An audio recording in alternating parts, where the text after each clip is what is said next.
A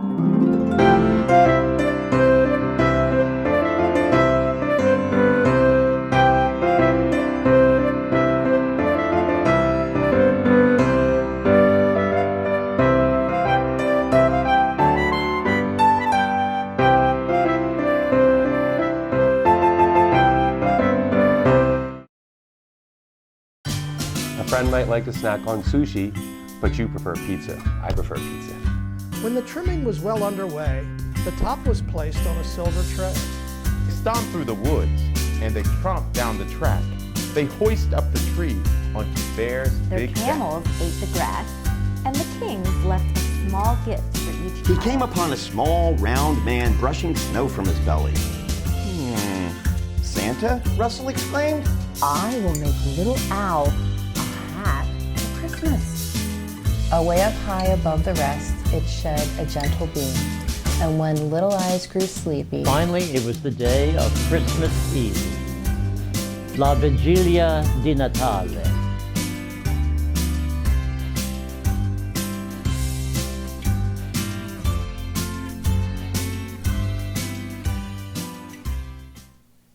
Welcome to Holidays at Fonthill Castle and Discover Doylestown Winter Fest.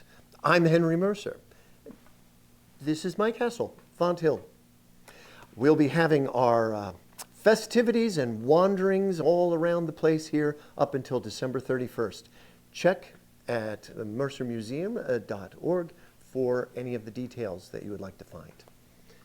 But today, I would like to read you a story, not just any story, but a lovely story that I discovered from the Ukraine, a Ukrainian folk tale.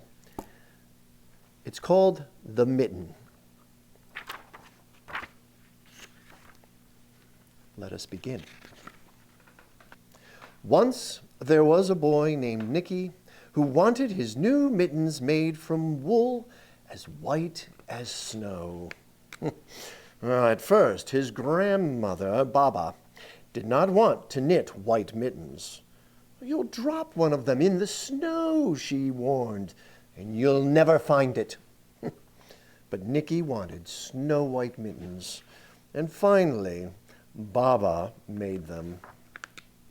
Well, after she finished, she said, "When you come home, first I will look to see that you are safe and sound. But then I will look to see if you still have your snow-white mittens." So off Nicky went.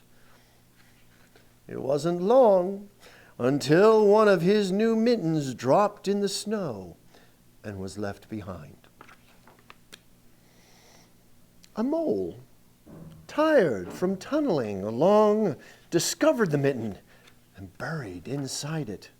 Ooh, it was warm and cozy and just the right size, so he decided to stay. And then a snowshoe rabbit came hopping by. Well, he stopped for a moment to admire his winter coat. It was then that he saw the mitten, and he wiggled in. Feet first. Well, the mole didn't think there was much room for both of them, but when he saw the rabbit's big kickers, he moved over. Next, a hedgehog came snuffling along. Having spent the day looking under wet leaves for things to eat, he decided to move into the mitten and warm himself.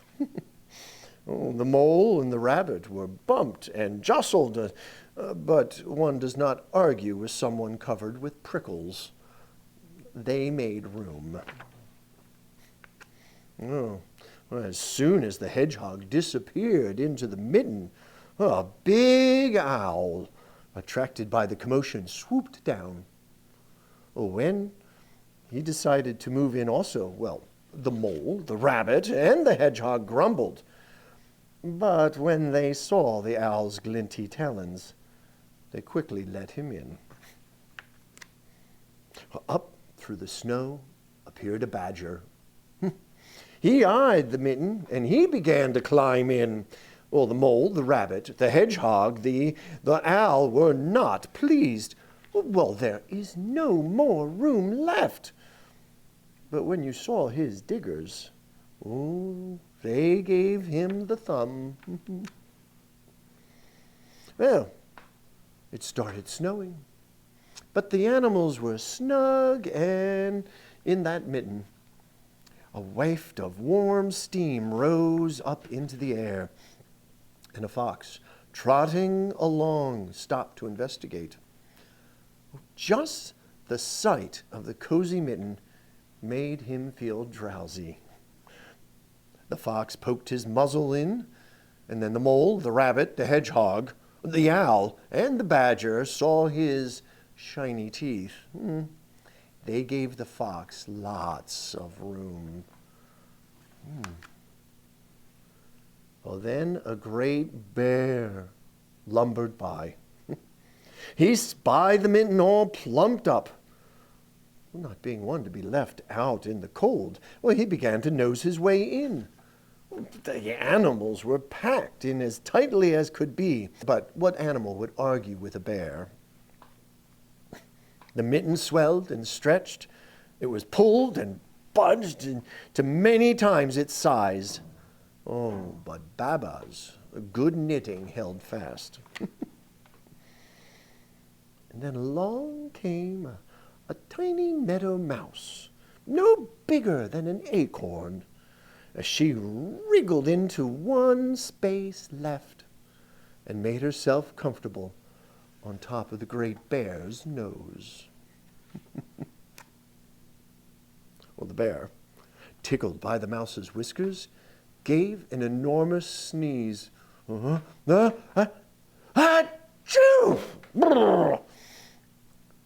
Well, the force of the sneeze shot the mitten up into the sky and scattered the animals in all directions.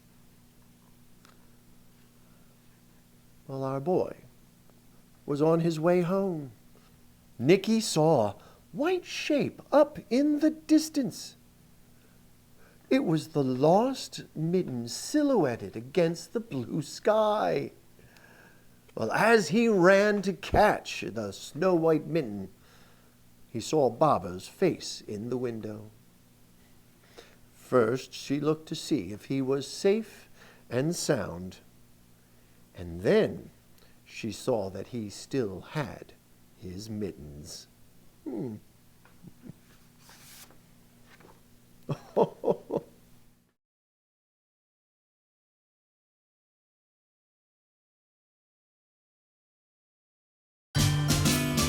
Holiday Storytime is a program of Discover Doylestown and brought to you thanks to support from Marshall Financial Group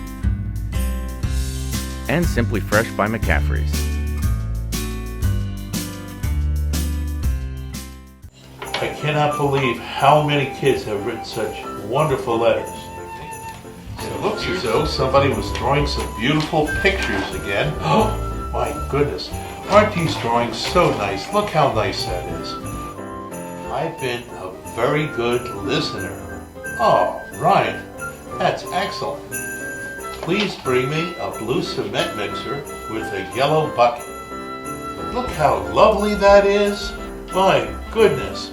And this is from Remy. And Remy is age 4. Wow. Write your letters to Santa and drop them off to the Doylestown Bookshop, Busy Bee Toys, or Monkey's Uncle. And have a wonderful, wonderful evening, and I'll see you very soon. Santa will read your letters live on Discover Doylestown's Facebook page each Wednesday in December at 7 p.m. Hi, I'm Susan Galli, and I will be reading A Very Fiona Christmas.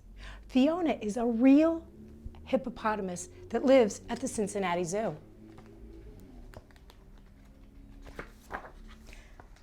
A Very Fiona Christmas. It was a cold winter's day, and the zoo was buzzing with excitement. Fiona bundled up in her favorite scarf, kissed her mama goodbye, and set out to see what was all the commotion about. Christmas is coming. It's almost here. Christmas, I love Christmas. It's my favorite. Oh yes, the trees, the decorations, the presents. Fiona listened to her friends talking. She wondered why were they so excited. Oh, this was her first Christmas at the zoo, and she still had a lot to learn. Christmas, she asked. What's Christmas? Come with us, Fiona. We'll show you. And so Fiona went. Fiona played in snow for the very first time. She slipped and slid down the snowy hill with her penguin pals. She wiggled and giggled and right along with them until... oomph! Fiona found herself surrounded by snow animals. She smiled and felt a little warm inside, even as she stood in the cold snow. As she nuzzled her scarf to keep warm, she let out a snort, wiggled her ears, and asked, "Is this Christmas?" "Come see more," rumbled the polar bear. He lumbered off towards the big, tall, bright, and colorful Christmas tree. "It's beautiful," Fiona shouted with glee. She looked up at the star on the top. It was shining brightly against the late afternoon sky. Fiona felt a little twinkly inside as she hung her very own ornament on the tree. As Fiona gazed in wonder, she let out a snort, wiggled her ears, and asked, "Is this Christmas?" Fiona heard jingling bells, and everywhere she looked, she saw sparkling lights and glittery decorations. She met some reindeer. Fiona even found mistletoe. Fiona felt all tingly inside, and then she let out a snort, wiggled her ears, and asked, "Is this Christmas?" Fiona was getting hungry, and she was getting cold, too. It was time to get back to Hippo Cove for a lettuce and squash and a snuggle with Mama. Back at home, Fiona quietly munched and crunched her dinner. Mama wondered why she wasn't her usual playful little hippo. "What's Christmas, Mama?" Fiona asked. "My friends showed me lots of things today, but I don't still know what it is." "Tomorrow is Christmas Day, Fiona. Spend time with your friends. See how happy they are. You'll get this, Fiona. You'll feel it in your heart." Fiona was awake early on Christmas morning. From far away, she could hear the animals. Chirp, chirp, chirp, chirp. Roar! Squeak, squeak! Honk, honk! Coo! Caw, caw! Squeak, squeak! The whole zoo seemed to be noisier than ever before. As Fiona set out in search of Christmas, she noticed a furry little animal sitting on a signpost. She looked a little sad and very chilly. Fiona slid close. "Hi, I'm Fiona," she said. "You must be new." "I'm Chloe," the little koala whispered softly. As the new friends smiled at each other, the ground began to shake. Icicles tinkled, lights twinkled, and a stampede of animals whizzed by. "It's Christmas! It's Christmas! Time for presents! Hurry, hurry, hurry! Which one is mine?" The animals raced to their stockings. Oh, they were filled with apples and oranges, lettuce leaves and worms. There were bouncy balls and colorful things to chew. There was even a stocking for Fiona, with her name written in sparkly glitter. But there wasn't one for Chloe. "You didn't see a stocking with my name on it, did you, Fiona?" Chloe asked as she shivered in the snow. "No, I didn't," said Fiona. Fiona's chunky chins rubbed against her soft, tattered scarf, the one Mama helped wrap around her neck to keep her warm. It was in that moment that Fiona finally understood Christmas is friends and fun and snow and lights and trees and love. As she slipped her favorite scarf over the little koala's shoulders, Fiona let out a snort wiggle, wiggled her ears, and said, "This is Christmas." "Merry Christmas, Chloe." "Merry Christmas, Fiona." "Hey, everyone, come meet Chloe. She just moved here," Fiona called out to her friends. "Oh, it's nice to meet you. Welcome to the zoo. Merry Christmas, Chloe." "Hey, nice scarf." That night, Fiona shook snowflakes off as she returned to Hippo Cove ready for dinner. "Merry Christmas, my chilly little hippo," said Mama. "Where's your scarf?" Fiona smiled as she gave Mama a quick Christmas nuzzle. "I gave it to my new friend. She needed it more than me." "You make me very proud," said Mama. As Fiona snuggled up that night, her heart felt warm and happy.